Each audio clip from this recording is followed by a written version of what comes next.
the opportunity this week, especially with Ole Miss coming up tomorrow and their RPI now where they're playing.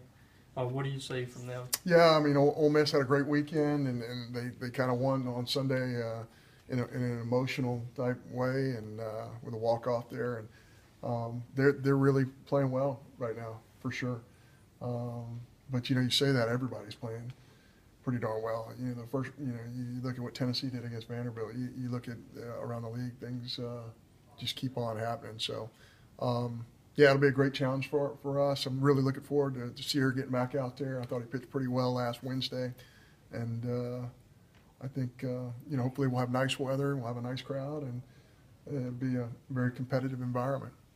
Going with Ryan Sear and get tomorrow night game start, how long do you expect to get out of him? I would love to get through 2 or 3 innings, maybe even a little bit more than that. But he's really been impressive the time he's gone out there.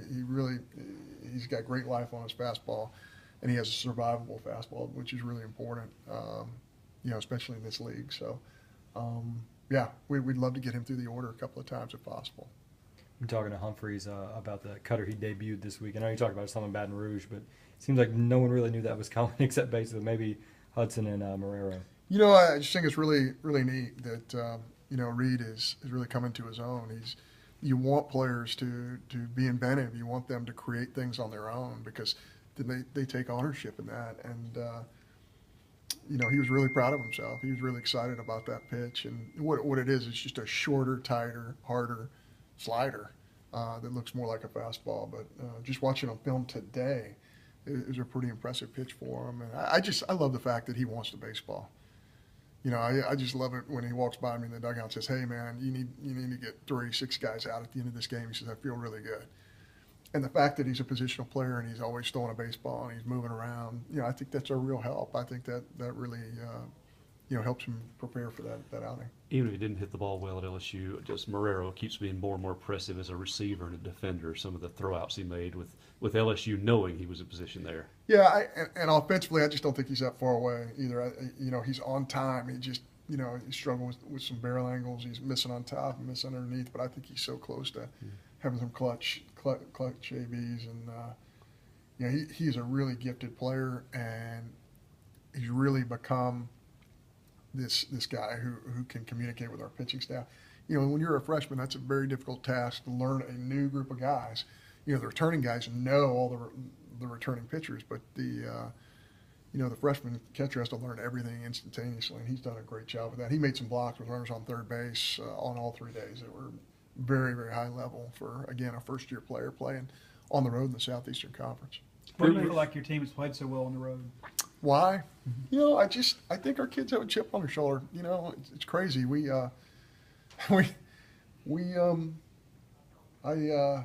talked to my friends in the SEC, Butch Thompson and Gary Henderson, both those guys, we're on staffs together, and you just say, you talk back and forth about the league, and they say, "Man, everybody you play says you guys really play with a chip on your shoulder." And I said, "Man, that's a tremendous compliment."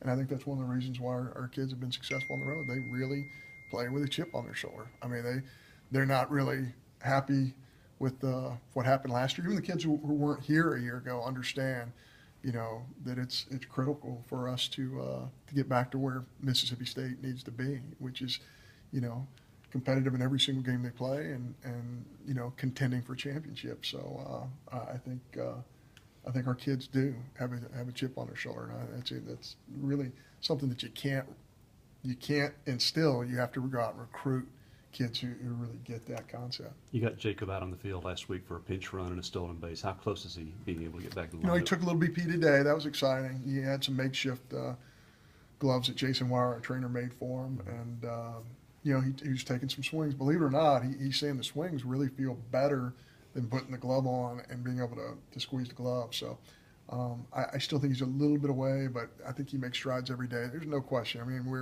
we're a much better club with him on the field for a variety of reasons. I think he's a premier defender. He's a great table setter, and we're all looking forward to that. But at the same time, the hand is one of those things that's really difficult to rush. Has it been a small fracture or something? What's kind of been the Yeah, it's a small fracture, but the way it was described to me is it could have been a whole lot worse. So the way it's being described is he's going to have an opportunity to return, Yeah.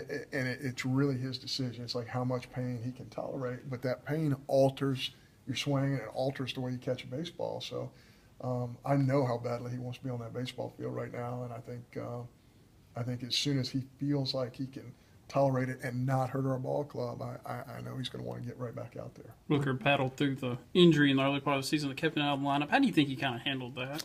You talking about? Rooker. Oh, you know what? It was the injury was such a freak thing. I think you can ask him, but I think he felt like, that it was such a freak thing that he wanted to get back out there immediately. I'll tell you something really frightening because it swelled up so big so quickly that we felt like it was going to be a lot worse than it actually was. But I think there's no question we needed him back, and he's been just a huge part of what we've been able to accomplish, especially on the road. He's gotten so many big hits on the road for our ball club this year. So yeah, I think he's fully recovered, but you could definitely ask him. Right when